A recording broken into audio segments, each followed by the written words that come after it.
Ils sont de nouveau dans la rue ce lundi.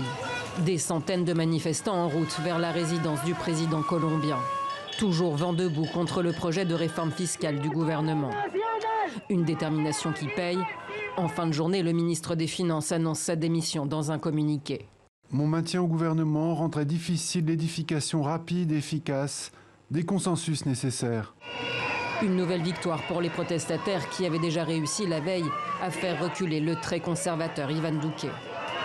Je demande au Parlement de la République de retirer le projet déposé par le ministère des Finances et de traiter d'urgence un nouveau projet de réforme fiscale issu d'un consensus et d'éviter ainsi l'incertitude financière.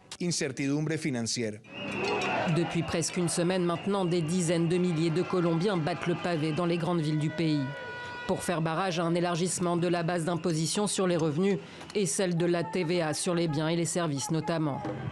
Alors que le pays fait face à une crise économique inédite depuis 50 ans, aggravée par la pandémie.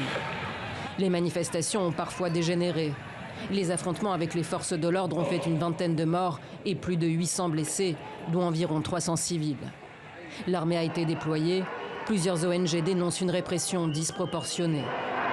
Mais pour le ministre de la Défense, les coupables sont à chercher du côté des groupes armés colombiens. Ce sont des vandales qui se camouflent et ont perpétré des actes prémédités, organisés et financés par les groupes dissidents des FARC et la guérilla de l'ELN qui cherchent à déstabiliser certaines régions.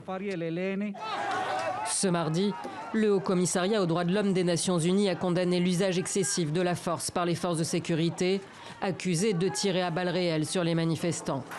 Malgré une troisième vague de Covid particulièrement virulente et les restrictions pour l'endiguer, une nouvelle manifestation est prévue mercredi.